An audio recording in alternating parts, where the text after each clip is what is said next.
This is the White Coat Investor Podcast, where we help those who wear the white coat get a fair shake on Wall Street. We've been helping doctors and other high-income professionals stop doing dumb things with their money since 2011. This is White Coat Investor Podcast number 287, House Hacking with Ayush Gupta. This podcast is sponsored by Bob Baiani at drdisabilityquotes.com. He's an independent provider of disability insurance planning solutions to the medical community in every state and a longtime White Coat Investor sponsor.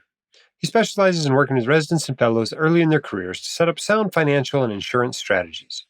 If you need to review your disability insurance coverage or need to get this critical insurance in place, contact Bob at drdisabilityquotes.com today. You can email info@drdisabilityquotes.com or you can call 973-771-9100. All right, our quote of the day today comes from a boglehead. Goes by RNJ, who said, "It's only play money until it's gone." I think there's a lot of truth to that. Thanks for what you do, whether you're listening to this on your way to work, on your way home, while you're working in the garden, whatever you do as you listen to podcasts. You're probably like me in that you have lots of days of work when nobody actually says thanks for what you're doing. And as docs, we tend to be people pleasers. We tend to, a lot of why we do what we do is because we want to help people. And we like to hear thanks, and sometimes we don't. So if no one's told you thanks for a while, let me be the one who tells you that. What you're doing is hard. It's not easy. There's a lot of liability there. It required a lot of training. That's partly why it's a high-income professional job, is because it's hard. Not everybody can do it. And so thanks for taking the time to go through that training, go through that education, spending your 20s in school instead of out surfing and seeing the world in order to be able to help people the way you do. All right, you may or may not have heard, but we've got conference coming up, and we are excited about it. This is the Physician Wellness and Financial Literacy Conference. Okay, this is WCI Con 23. This is our fifth one. We're doing it at the same place we did it last year down in Phoenix, where it was awesome. The weather was perfect. March in Phoenix, you just can't beat it. And, whether you're sitting around the pool, whether you are playing pickleball, whether you're playing golf, whether you're going to the spa, whatever it is, this facility has got it. But more importantly, you also get to go to the best medical conference of the year. It's divided into wellness stuff for those who are struggling with burnout, trying to figure out how to get this career so that you can have career longevity. It's got material for those who are just getting into personal finance, who are just joining the White Coat Investor community. It's got material for those who have been in it for 12 years since it started and are well on their way to financial independence, if not already there. In fact, we have a lot of material this year aimed at those about to retire, aimed at those already in retirement. So I think those advanced folks are really going to love that stuff this year. But this podcast, although we're recording it in September and October, it is going to run November 3rd. And that means there's only 4 days left to the early bird registration. Obviously, I'm recording this in advance. There may not even be any seats left by the time you hear this, if you want to come in person. But if there are, the price goes up in a few days. So go register as soon as you can. Not only do you make sure you get a seat there, but you also can get that lowest possible price, and you can make sure you're going to be able to stay at the conference hotel before our room block fills. So lots of reasons to register early. You can do that, and you can get more information about it at www.wcievents.com. Some great keynote speakers coming. I'm giving a couple of talks. Christine Benz is going to be there again. She hasn't been there for a in-person conference yet. She spoke at our virtual one in 2021, and I'm looking forward to her really getting the full experience of being mobbed after her talk and having 30 people asking her questions. I think it's a lot of fun and a great experience for the speakers as well. Got some other great keynotes, lots of returning faculty, as well as a whole bunch of new people that you've never heard before. So it's going to be great, whether you attend in person, whether you attend virtually, whether you do the premium package, whether you do the spouse package, whatever it might be. We want to see you there at WCI Con 23. All right, we got a great interview today. We're going to talk about house hacking, which is kind of a great way to get started in real estate investing. And so let's get our guest on the line. Our guest today on the White Coat Investor Podcast is Dr. Ayush Gupta, a pediatric emergency physician who is also the founder of mdhousehacking.com. Ayush, welcome to the podcast. Thank you, James. Thanks for having me. Super pumped to be over here on your show. Before we get into our discussion about house hacking, let's let the audience get to know you a little bit better. Tell us about your upbringing and particularly how it affected your views on money. Yeah, so I'm an immigrant. I'm born in India. I was raised till I was 24 in India. So growing up, very different lifestyle than what I live right now. So going back to the days till I was 10 years of age, we used to live in a joint family, uh, 25 people in a house with three bathrooms. So you can imagine how chaotic it would be. Me, my parents, my brother had one room to share.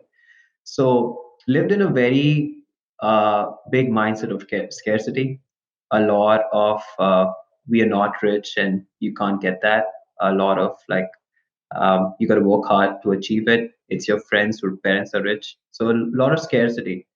Um, then growing up, moved into a better space for us, my family and my brother. I did my med school in India. Again, in med school, it was like when you were in high school, you're like, what's next? You know, when you're in 10th grade, what's next? Are you going to go to science or are you going to commerce? It's one of the things we had to choose in India. And when you're finishing up high school, then what's next? Are you going to med school? When you're in med school, what's next? What residency are you going to do? So it's always like this. I think the scarcity mindset brought about this what's next from your parents a lot. Kind of kept me like in a bubbly position and the mindset for money, like it affected money a lot, like because you're coming from a background of not a lot of wealth, so it was you don't you look at opportunities in a very scarce way. So then I moved to the US when I was 25, and I've been here just over 10 years now. Um, and I think in terms of your second part of the question about money, I think definitely affected that a lot growing up in terms of how the parents what was upbringing was done in India. So you've lived with 25 people in your house before. So house hacking seems very natural to you, I imagine. I know, right? That was the ultimate house hacking. Could never think about it. All right. So where'd you do your residency and your fellowship? Yeah, so I trained in New York for my residency. I did pediatric residency in New York in Brooklyn, and then I moved to Michigan where I did 3 years of pediatric emergency medicine fellowship, and now I'm in New Orleans. New Orleans now. Okay. All right. Well, tell us a little bit about mdhousehacking.com. I took a brief look at it last night. Is it a business? Is it a hobby blog? What exactly is mdhousehacking.com?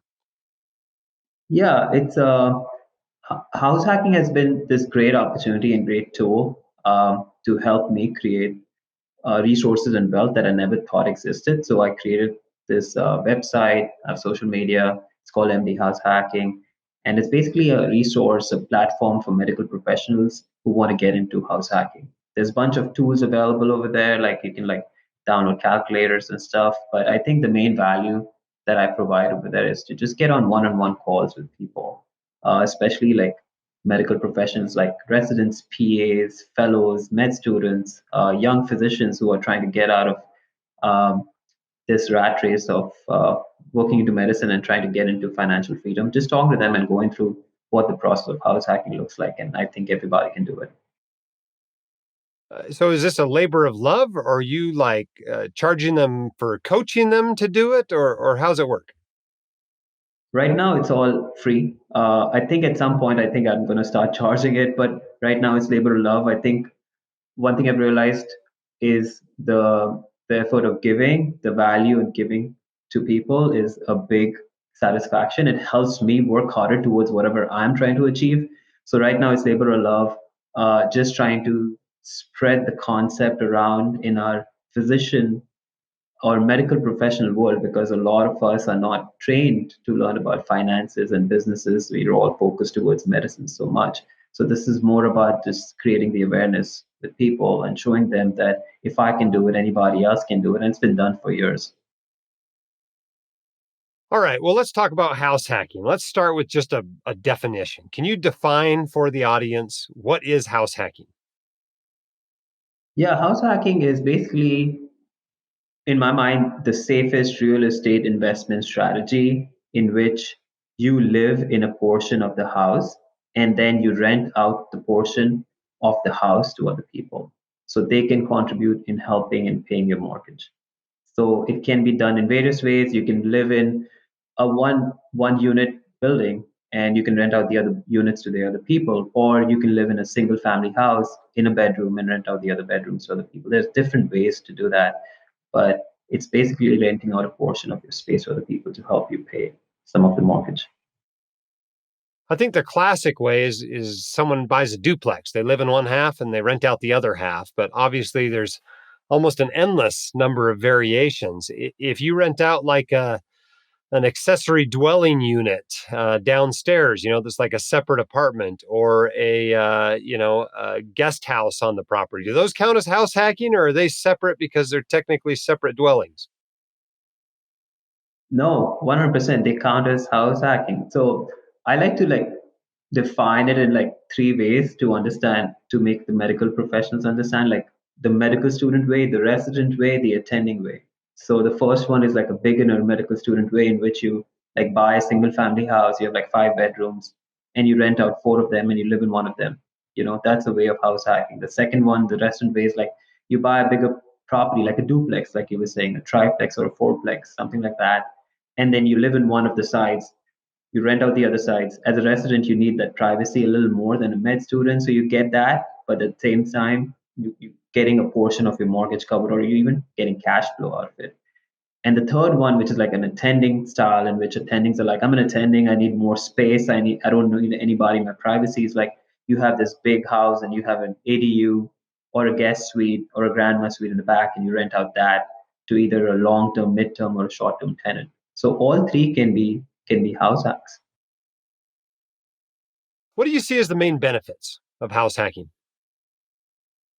So many. I think I coming from medical professional point of view is we are always thinking about medicine all the time. We think about that as our only image.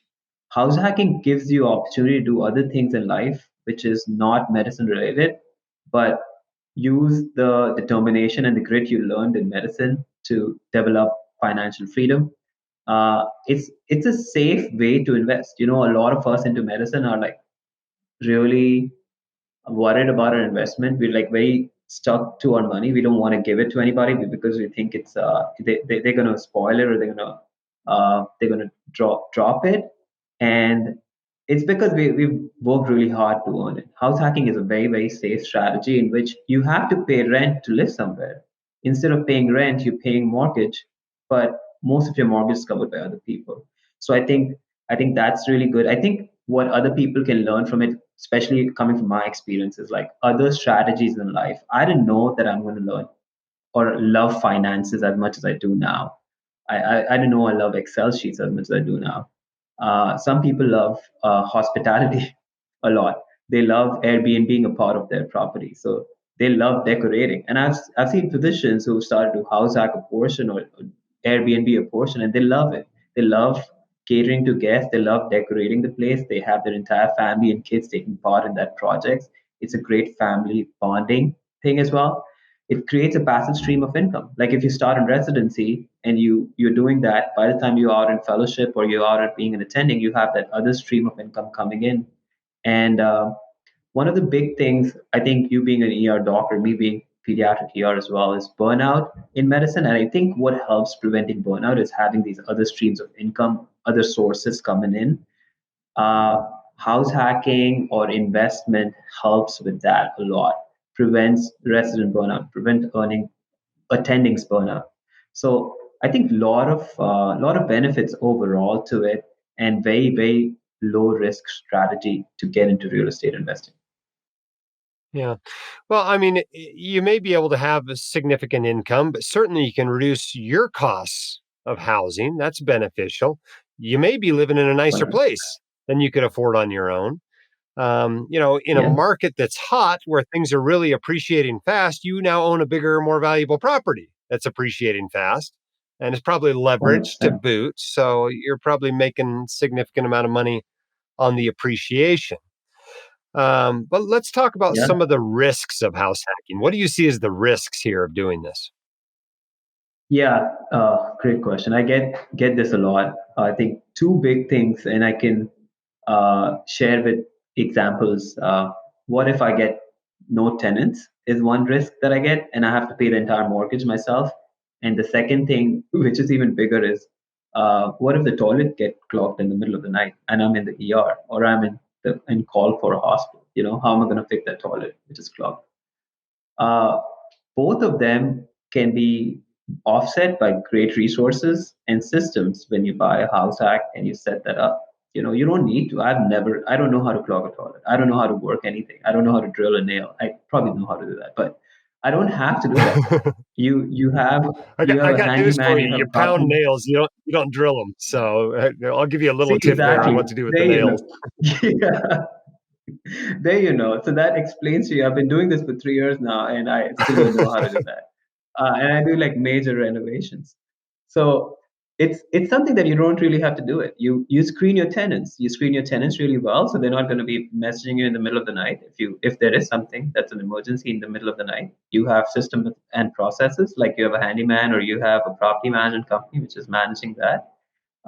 In terms of finding tenants, there are ways to do that. I think it's especially in today's market, especially being a physician or a medical student or residents, you have this added benefit of connecting with other people like nurses, travel nurses, med students who are coming for rotations or long term like residents, and easily you can find tenants. It's a problem of plenty in finding tenants because we all have gone through that, and everybody thinks as a physician when you're renting a part of your space they love it when you're actually showing your space to other people because they think as a physician or a med student you're like a very reliable person. So both these clauses that I feel like disadvantages wise is actually not really that bad. Now, obviously, when you're doing what you call the resident model or the attending model, you've got some additional security there. But when you're doing the medical student model, I mean, these are roommates. They're sharing your space. It's not just about tenant screening. You're also selecting your roommates. And even, Correct. if you're splitting a duplex or if you're one unit in a fourplex or whatever, or you have someone in your ADU, you may not have a roommate, but you're choosing your neighbors.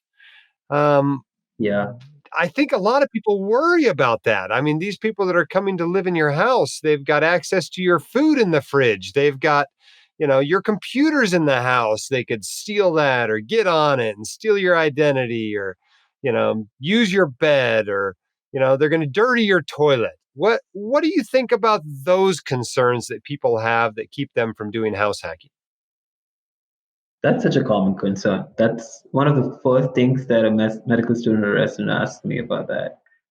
What if I'm not home and I'm at work and somebody does that to me? They hack my computer. They look at my mails about how much my mortgage statement is uh, when it's sent over to my house. That's why you screen your roommates really well. You define the roles. You tell them that okay, I'll be friends with you at other places, but I still am the owner of the property. I'm still at the landlord. So it doesn't mean that you can do stuff to break the relationship of a landlord and a tenant. You still sign a 12-month lease with them if you're doing a long-term tenant. I personally like to tell my tenants that I am the landlord, so it creates a very clear transparency among them that I'm the landlord and I'm living in the building, and which actually makes them be a little more careful. Like I've never seen a party going on in my places, my buildings, because I'm living in the building. Same thing goes for that tenants. And Right. then write a lease for them, like suppose you have a roommate and you're writing a lease for them, you just write it. There's no parties allowed.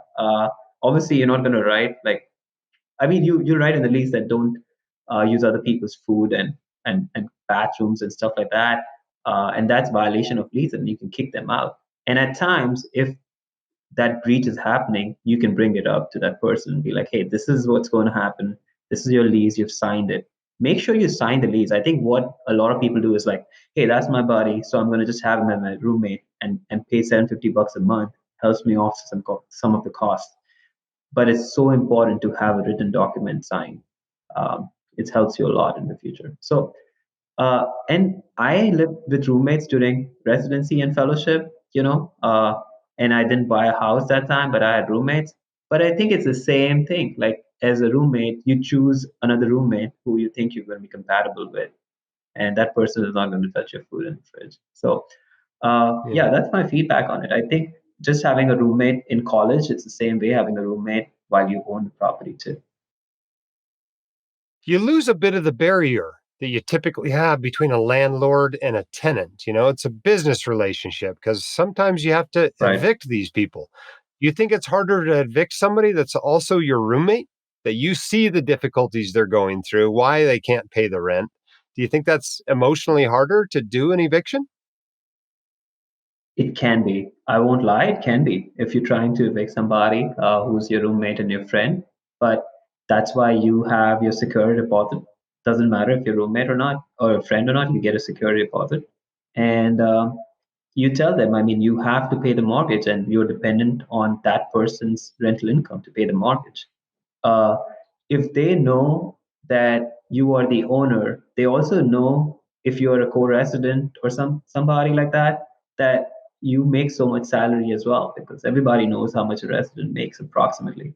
So they know that if they're not paying that 750, $1,000, you can't afford that mortgage. So you have to kick them out. It might be challenging, but in a way, if I've realized with people, especially the tenants that you screen well, when you choose them well, that's where it all goes down to how well you're screening them. If you screen them well, they can understand where you're coming from. And being transparent has been the best case scenario for me. I have had to evict tenants before, but those are extremes, and I didn't get to screen them. So I think screening your roommates really well can help you, but at the end of it, if they're not paying your rents, you still have to evict them. It's a business transaction. You have to tell them. You just have to be transparent to them. That helps a lot. What about some of the legislative risks, the regulatory risks? For example, some communities, you're only allowed to have a certain number of adults living in one house, or, the neighbors get upset Yeah. because there's 6 cars parked on the street out front. How do you manage those? Yeah, you have to look at your local state or local state landlord laws about how you're getting people in. Um, Most places will allow 1 to 2 person per bedroom. So, for example, if you buy a 4 bedroom house, they will allow 6 to 8 people to live in it. Um, Most of your neighbors are going to be okay. Like I live in New Orleans. It's like a college town, but at the same time, it's a lot of hospitals around as well. So most people know that if this is a duplex, you'll have at least 4 to 5 people living in it. So they're okay with it. As a landlord, if I'm house hacking, I'm owning it and I'm getting people in, just make sure you don't overdo it. Don't get greedier. Then You shouldn't have you can get 25 people living in there like when you were growing up. I know, right? I wish we had the space for all 25, but thank goodness everybody has their own space now. But that was back in the days. It was pretty challenging. But if you are starting out house hacking, I know it can be super attractive that, hey, why don't I have 2 people in the living room, 2 people in the bedroom, 2 people in that bedroom? You're going to get 10 people, so that you, instead of just paying off your mortgage and getting a little cash flow, you want to get 5,000 cash flow or 10,000 cash flow. Don't have to do that because you're going to get into trouble. Um, so it's a great strategy, but you have to be careful not to get over greedy with it. You just do it right, and you're going to be fine to do it again next year or next year and repeat again. And I think in 2 3 years, it just makes you a different person, and you have a different kind of bank balance as well. Now, when you go to rent a property to somebody, you can't discriminate them based on where they come from or the color of their skin or their gender or their religion or their sexual orientation, in most states or whatever. But all that goes out the window, right? When you're living on the property, you can pretty much discriminate against anybody. Uh, how can that be useful, or is there a problem with that? What do you think?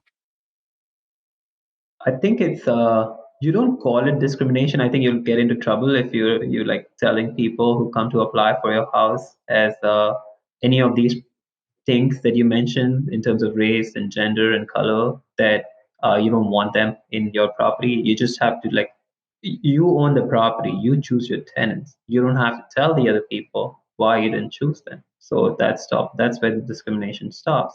They don't know the person that you chose, why you chose them, whether it was their bank balance, whether it was a credit score, whether it was the background check. You still should do all these things when you're screening a tenant. So that's where, and that's where discrimination goes away. For example, you sometimes I have property management companies discriminating a lot more than house hackers. Like if I am choosing my tenants, I'm like way more open to having any kind of applicants and anybody coming staying in till the time their background kind of screens through.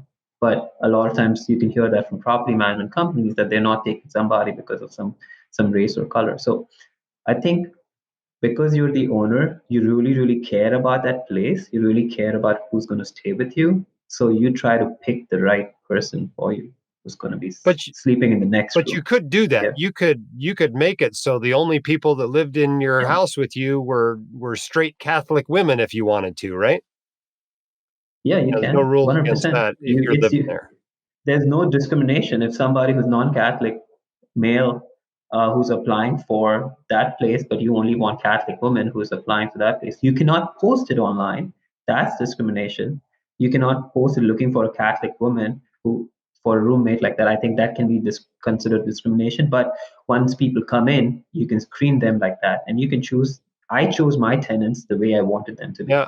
I wanted I wanted young couples who are working and who are going to take care of the property, and that's how I have all around because it matches my personality as well. Yeah. I mean, my understanding is with the typical rental, when you're just the landlord, you can't post Yeah, anything like that in your ads and you can't discriminate against them. I mean, I suppose you can yeah, kind of do it under the table where people don't really understand that's what's going on. But if someone could prove you discriminated against them because of their race, whatever, they've got a case against you. But I think if you're one hundred living there, percent. you can put whatever you want in the ad, can't you? I mean, you could say Yeah, only young couples or only medical students. I think as long as you're yeah. living I on the think property, you're allowed to do all that, right? yeah, you can. I think the correct wording would be like preferable to go around over there, like preferably medical students or preferably young couple or suited for these kind of folks. So you have that category applying and not this broad category, and you can screen people easily. Yeah, that's what I would do. Yeah. Well, you've mentioned some screening procedures.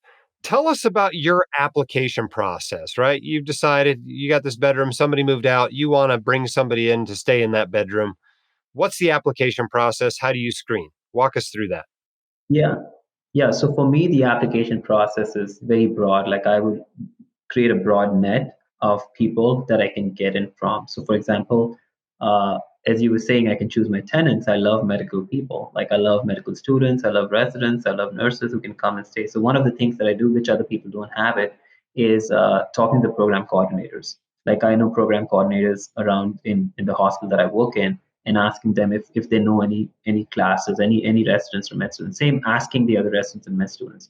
That's like me doing active work. Then the other thing you can do is like Zillow, Facebook, and some other online rental websites. You can post your link over there, and then you have a bunch of applications. So I use a property management software which deals with all these things, a software and not a company, so it doesn't take a lot of my cash flow out. The software kind of I set the criteria. So I said what credit score I want, I said what income I want, I said how many people I want to live over there, and I said those things, and the applicants know they can't apply if they don't fit that criteria. Once those things are set and they apply, then they get my calendar, and then mutually we decide what time we're going to meet at the property for them to walk through. Depending on the property, I think sometimes or the unit, sometimes I have like so many applicants that I just have to have an open house at that point. Last year or this year has been pretty crazy for rentals, and people don't have Do you space to live. conduct an So, auction? You get I, them all in the room and you auction off the room, or how's that work? oh, I have had that opportunity, but I'm still like a very safe landlord. I want to say I don't do that auction part. I've had people come in and tell me that I'm going to pay you $1,000 more than what you're charging right now. But it's like that's a red flag for the people coming in and be like, I'll give you 6 months rent. That's a red flag. So I stick to my guns, and I'm like doing the background checks. Once they've walked through and they're still interested, then you go to this background check. The same property management softwares can do the background check, credit score check, and you get a couple of reference letters from them, and that's how you get them in. And I think there are a couple more steps, obviously, that I'm skipping over, but I think you get great tenants if you just do a little bit of work. And I think we have so much advantage. This is for long term. tenants though. If you're doing midterm tenants, like for example, travel nurses, you have something called Furnish Finder you can use. If you're doing short-term rentals, you're doing Airbnb and VRBO. So those are other places where I do find my tenants as well. Do you typically call an employer if they're a resident at the hospital? Do you bother calling the employer? No, not if the resident at the hospital. I would not. I've actually have two residents and two med students. I'm in my house hack right now. I have 4 units in the building that I'm living in. So I have two medical couples living upstairs, and they just show their contract, the hospital contract they are at, whether it's a residency contract.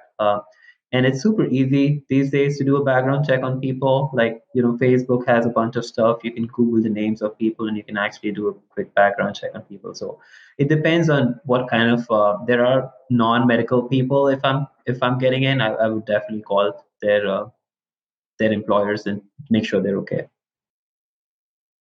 How do you make sure a student has the means to actually pay your lease? Yeah, exactly, right? That's when I first rented out to a student, I was thinking the same thing. They have their loan, they sent you their loan information.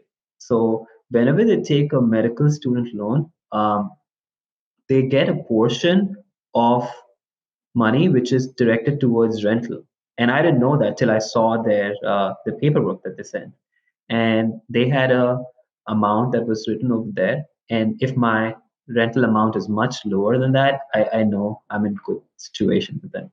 Also, the other thing to offset that is to have their parents co-sign on the lease, or somebody that's higher net worth co-sign on the lease, and you can do a background check on them. So those are the two methods that I've used for getting medical students on. Yep. Let's hear some house hacking success stories. Can you share some of your own or of other people when things really worked out well? Oh yeah. Well, I'll share mine if that's okay. So I started this 3 years ago when COVID happened. It changed my mindset completely, and I was going through the same route of an attending life and trying to buy a single family house. COVID happened, everything shut down. I couldn't do that. So I think it was the blessing in disguise. I learned a lot, got into education, educating myself about real estate investing and finances. So what I did was I went out and bought a house. It was a 4 unit building. Um, I bought it for $690,000. I'm very transparent about it, so I'm okay with giving you the numbers. I bought for $690,000, and I did work on each unit as I was living in one. So I lived in one unit, and I rented, and I was renovating the other unit. I wasn't, the contractor was. So I was making some money every month, which I was putting towards payment of the mortgage. So I literally didn't have to pay the mortgage ever for that property. Over time, over like the next 6 months, increased the value by 1.5 times, and then did the cash out refi. Got all the money that I put in the house, whether it's down payment, renovations, everything out from it. And now I live in it for free. I make around $1,500 living in it for free. I used to pay $2,300 a month before that to pay for my rents, and now I'm making 1,500. So I have a spread of 3,900 or 3,800 if you count it that way. I save 23 and I make 15. And at the same time, um, I have this amazing property which is worth a lot, and every month is being paid down the mortgage, and I don't pay a single penny of that. It's my tenants who pay every month for that. And so I'm creating the equity. My debt is being paid off. I used a HELOC, a home equity line of credit, for the rest of the amount that I refinanced, and I used that money to buy another properties. I bought two more properties just because of my first house hack. And I'm under contract for the number third, so number fourth property. I'm under contract now, and it just snowballs. When I was starting it, the first few months were tough. Like anything, I tell people, like going into med school, when you were doing your first laceration repair, the first stitch, your hands were trembling, your attending was shouting at you.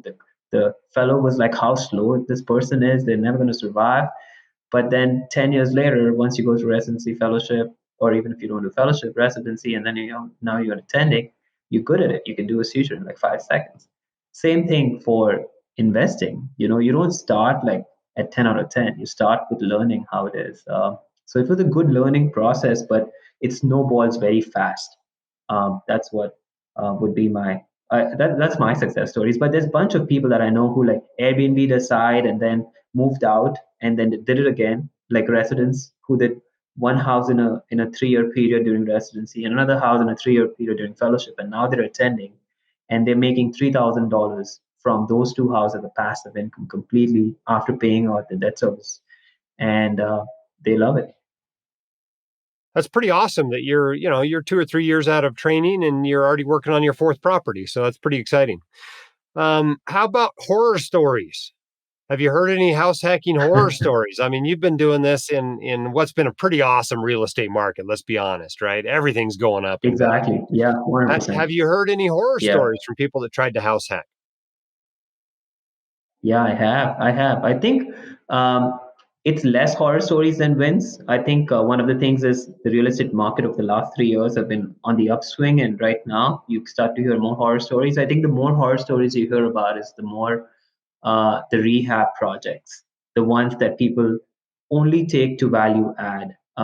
And those are the big horror stories that I've heard, in which you are buying a house, for example, for $400,000, and you think you're going to spend 50,000 on the rehab, and you think the after repair value is going to be 600,000, but you end up spending 150,000, and after repair value is $500,000. So that's the horror story that I've heard in terms of the after repair value. But at the end of the day, you're still living in it. You might not have created that equity that you were planning to do. You might not be able to cash out refi. You might not be able to take a HELOC, but you are still cash flowing or you're still breaking even. So the worst horror stories are like something like this. But even in that, the person who did the work or who's living over there is living for free or making cash flow by living over there. So that's why I keep saying it's such a safe investment strategy that even your worst case scenario, if you are doing a little bit of due diligence upfront, you can offset most of it because you're living in it. As compared to you have to pay somewhere where you live in it. You have to pay for a rental you have to pay or a mortgage you have to pay. Why don't you pay a mortgage and then have some roommates, which is going to offset some of that? Historically, most of the time, about 2/3 of the time for residents in a 3 year residency, they're actually better off renting because the place doesn't appreciate Oh enough to yeah, overcome the transaction costs. Do you think if you're house hacking, it changes that equation and makes it smart for residents to actually buy? that's my biggest regret in residency and fellowship. I wished I house hacked one property in residency and another one in fellowship. And I can give you some numbers if that works. So, an average resident, I agree, a resident should be house hacking, and this is why. An average resident makes around $60,000 a year. That's an average residency salary. It varies 10-20% depending on what part, which comes down to around $3,000 a month for their monthly salary. An average resident pays around 1,000 to 1,200 bucks out of that, or 1,500 bucks out of the 3,000. That's around like 33 to 50% in terms of their monthly income that they pay for rental units. If you think about it, in a 3 year residency program, which most people do, that's around like $40,000. Now, if you think about, and I can give perspective from New Orleans and Michigan. I was not into looking at houses in New York at all. I'm sure expensive areas are tougher. But if you look at New Orleans, you can go buy a 4 or 5 bedroom house for $400,000. A single family house you can easily find in a nice area for $400,000. Your mortgage on that will be around $3,000. You get three roommates. They're paying off your mortgage for $1,000 a month. They're paying your rent for a mortgage of $1,000, and you're living for free. You save a little bit for your expenses. Now, basically, what happens is by the time you finish your residency, a 3 year residency, you save that $40,000 that you were paying for rent over 3 years. Your property has been paid down around 20 or 30,000. As a resident, because you make one less than $150,000, you can write off some of the taxes from depreciation of the houses, which is a great strategy. Any CPA can talk to you about it. And even if the house doesn't appreciate 0%, 0%, you are coming out $100,000 on top as you finish residency, which is a great strategy because you were paying 40,000 before.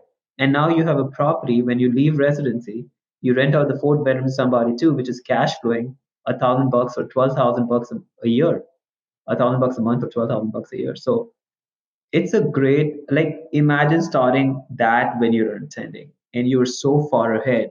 So I personally think that all once, like, fourth year of med school, like if you are finishing up fourth year of med school after you've done with all the interviews and your match comes out in somewhere around March, that's when residents should start like thinking about this process or something related to this. Like how can I do something like this to offset some of my expenses. And as a resident, I remember one time we used to offer a moonlight payment of $500. Everybody used to jump on it. Imagine saving $1,200 a month. It's a great strategy. It's something which has been done for years. I think house hacking terminology wasn't there. I think people were doing it for a long time. Uh, Yeah, and I I had a encourage, co-resident that was doing this back in 2003, so it's not a yeah, totally new concept for sure. yeah, and a lot of residents over here are also doing it. They just don't know that it's called house hacking. They live in a place. They have some roommate who is a transferring med student or a traveling med student, and they help offset some of the mortgage, and it's perfect. It works for them. They like it. I think it's just the action steps that as once you start finishing up your med school and you get into residency, you're so into medicine all the time and you don't think about anything else.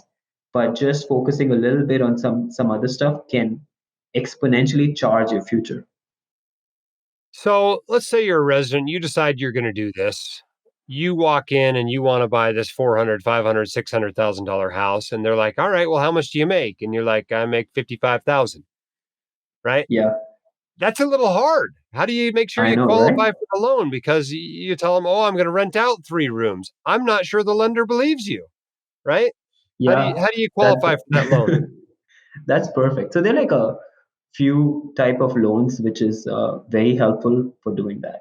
Not a lot of conventional loans, which is like 20% down, who look at your background like that will help you with financing that. But there are physician specific loans. And the resident usually doesn't have the 20% down anyway. Doesn't, yeah, doesn't. So you want something like physician. That's where the house hacking is such a powerful investment because you can use low down payment for it. You can use 0% if you want to go through a physician loan program, and 3.5% if you want to use a FHA loan program. I think the physician loan is a great strategy because it doesn't look at your debt as a resident. It doesn't look at your medical student debt and a college debt. It prevents you from. It doesn't allow you to pay PMI, which is a mortgage insurance, which you have to pay when you're paying less than 20%. And it looks at your future. It looks at, okay, you're a pediatric resident. This is your future earning on average. And they think that's a safe bet to invest in. So imagine getting into this 400, I $500,000 mean, they still house. look at your income though. They will look at your income, but They they look still at care about how much the loan's going to be and what your income is, right? they do they will look at that. And the other thing you can do to offset that is to say that you're going to be renting the 3 units for $1,000 each, for example, the example that we used, and they will use 75% of that number as well. So if you're saying you're going to rent the 3 units for 3,000, they're going to use 75% of that, the loan broker, and be like, okay, so 2,500 or 2,400 will be covered from that. Can you, with your income of 60,000, afford $600 a month? And that is generally a yes, even if you're 55, $60,000 salary. So those are things that you can do. And you know what? I mean, if none of these things pan out, you have like somebody to help you on. Go find an uncle, go find a doctor, go find your parents who are going to be helping you be on the mortgage. You're responsible for all the work, you're responsible for the payments, but have them as a collateral in doing it. And there are so many people who are doing this right now. There's so many physicians. Fortunately, for all of us in the last few years, there's so many physician entrepreneurs who've come out who love to provide value and help residents, and have gotten into real estate. And just there's so many people who will help you be a collateral for these things. Obviously, everybody and anybody will do background check.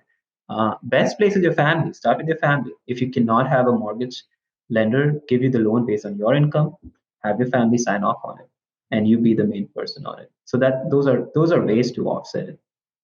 All right. Well, shorter long-term rentals. Which is the best way to do house hacking? Should you be putting Oh this up wow. on Airbnb and Verbo? Or do you think you're better off, getting longer term roommates that are more stable and you don't have to hassle with? What do you think? I've done both now, and I can tell you my perspective. My girlfriend loves short-term rental because she loves decoration, she loves hospitality. I love more of the passiveness of the long-term rentals. I think it depends on your personality as a house hacker. Like if you think, oh, I'm going to have a friends over sometime and I need those rooms available like once in a month or once in a few months, then the short-term rental would make sense for you. Short-term rental is generally more work.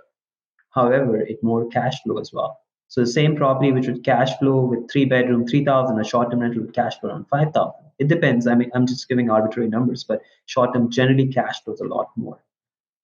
It's more work as well. But if you set systems and processes, there's so many short-term rental system and process. We have an Airbnb out in the mountains, and we barely have to do anything because there's so many systems and processes in place that it can be done very easily, even if you're working in the hospital. I work in the hospital all the time, but it can be done. So it depends on your personality. If you want to play it very, very safe, you want a safe net of income coming in, have it very passive, not doing a lot of work, have great tenants in place, consistency, then long term rentals work a lot. But if you feel like you are that person who always are on a go and want to make extra, want to do extra, love hospitality, love decorating, then short term rental is the way to go as well. But you can set up systems in that as well. So you don't have to do a lot of work. All right. Well, we're coming to the end of our time. Eventually, 30 or 40,000 people, mostly docs, are going to listen to this podcast. What have we not talked about that you think they should know? Yeah. Um, so house hacking is a strategy, right? Like what I want to tell people if I can, and the things that I've learned, and I was telling in the start of the podcast about scarcity mindset and about what next. We always, as physicians, we keep delaying our work, we keep delaying gratification. I think a lot of times we have to find that balance of doing stuff now and being a more well-rounded person. Like medicine is just one part of your life, and it's a big part. We've worked really hard to get there. We work very hard to be there. But think about other aspects of your life.